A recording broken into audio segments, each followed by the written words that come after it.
You write down the exact textbook definition of data validation, word for word. You think you've completely nailed it. Then results day hits, and you see a massive 0 next to that question. You just lost a crucial grade boundary, and you have absolutely no idea why. It is the ultimate confidence killer, right? Across the globe, incredibly capable IT students are falling into this brutal trap.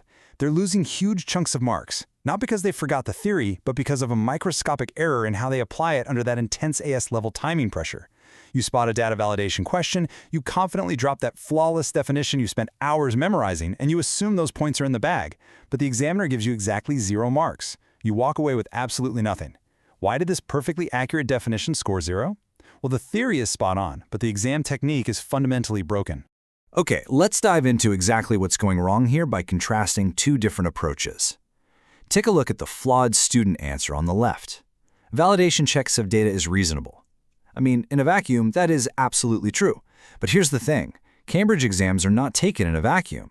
Generic points get 0 marks because they completely fail to anchor to the specific scenario you've been given. Now look at the top band equivalent on the right.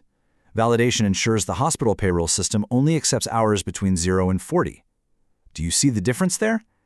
That second answer proves to the examiner not just that you know what validation is, but that you know exactly how it functions inside that specific hospital payroll system. It's totally context-dependent. If your context is a payroll, a monitoring system, or a secure website, your answer has to live and breathe within that exact context. Part 1. Fixing ordinary revision. So this means ordinary revision methods like just rewriting your textbook, highlighting endless paragraphs, or rote memorizing disconnected definitions are going to completely fail you under a real examiner scrutiny. Why? Because the highest marks are literally never awarded for just naming a concept. You've got to explain the mechanisms, compare related ideas, and justify your choices. Look at these closely related concepts right here. Direct versus indirect data, validation versus verification, monitoring versus control. Students don't usually fail because they know nothing, they fail because they confuse these borders. They write an entire answer about monitoring when the system actually requires control. Your revision notes can't just be single-topic summaries anymore. They require intense comparative thinking. You have to know precisely where one IT principle ends and a totally different one begins. Hold that idea of comparative thinking in your mind for a second, because we're building towards something massive. In a moment, I'm going to reveal the exact examiner clue that completely changes how you write your answer. It's a diagnostic tool that ensures you'll never write a 0-mark definition again. But before we get to that, you need the memory framework that makes that clue entirely obvious. Seriously, if you miss this framework, that examiner's secret won't help you at all. Part 2. The 4-prompt memory framework.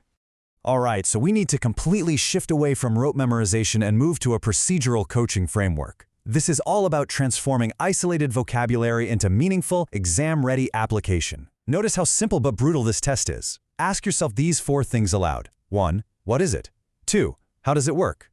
3. Where is it used? And 4. Why is it better or worse than the alternative? If you cannot instantly speak the answers to those 4 specific prompts for any given topic, well, your knowledge just isn't exam-ready yet. Period. You shouldn't just ask if you can recite a definition. You've got to stress test your knowledge.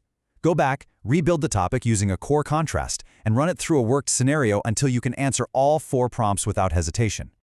Part 3. Building top band answers. Okay, once your memory is structured correctly, we need to focus on how you actually construct an extended response. The 9626 syllabus rewards a highly specific technical methodology. You literally cannot just brain dump everything you know onto the page and hope for a point. To capture those elusive top band marks, you have to force your writing down this disciplined path, the Peel structure plus judgment. First, state your point clearly. Second, drop a technical mechanism as your evidence. Third, give your explanation of exactly how it works. Fourth, link it directly back to the specific scenario they gave you. And finally, when required, offer a judgment evaluating its effectiveness. This exact sequential structure directly mirrors how Cambridge examiners award their marks. They are literally ticking off your technical mechanism and your scenario link. If you skip a step, you skip a mark. It's really that simple. Part 4. Spot the error challenge.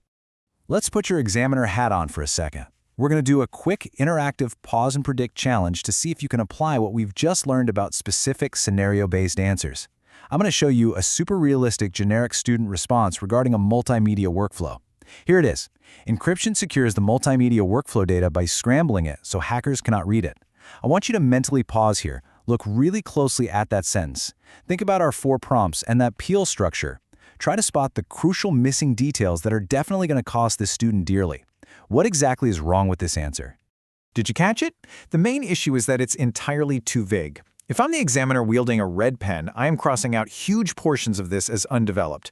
First off, they completely miss the specific encryption technique. Like, are we talking symmetric or asymmetric here? Second, they totally failed to explain exactly how it scrambles the data.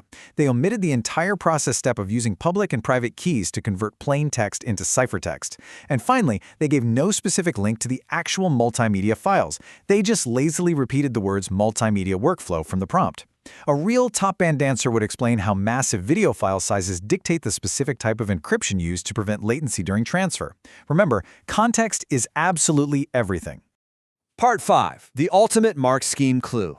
This brings us right back to that massive clue I mentioned earlier, the single most important diagnostic checkpoint you absolutely must clear before writing a single word. You must diagnose the demand of the question. Even with a flawless memory framework and even knowing the peel structure inside and out, you will crash and burn if you don't find this clue. What exactly is this task testing? Is the examiner asking for a process explanation, where you detail the sequence of operations? Are they asking for a comparative evaluation between custom and off-the-shelf software? Or are they asking for a scenario-based judgment? Correctly diagnosing the demand gives your perfectly structured peel answer an exact target to hit. It completely prevents you from blindly brain-dumping everything you know. But here is the massive, unresolved problem that trips up even the most prepared students. What happens when your 4-prompt memory framework is completely mastered, and your peel structure is technically flawless, but the Cambridge command word itself secretly tricks you into diagnosing the demand completely wrong? What happens when you write a brilliantly detailed explanation, but the command word was actually secretly demanding an evaluation? That hidden trap will derail your perfectly structured answer and can easily cost you an entire grade boundary. You cannot afford to fall into that trap. Diagnosing command words correctly is the absolute difference between an average grade and top-tier success. It isn't just about what you know, it's about precisely matching the hidden parameters of the question. Subscribe to our YouTube channel Ace the Exams at acetheexams_IGCSE to excel in your Cambridge examinations. Because in our very next explainer, we are diving deep into those tricky command words that literally decide your mark band. So the next time you sit down to write a flawless technical explanation, ask yourself, did the command words secretly demand an evaluation instead? See you in the next one to find out.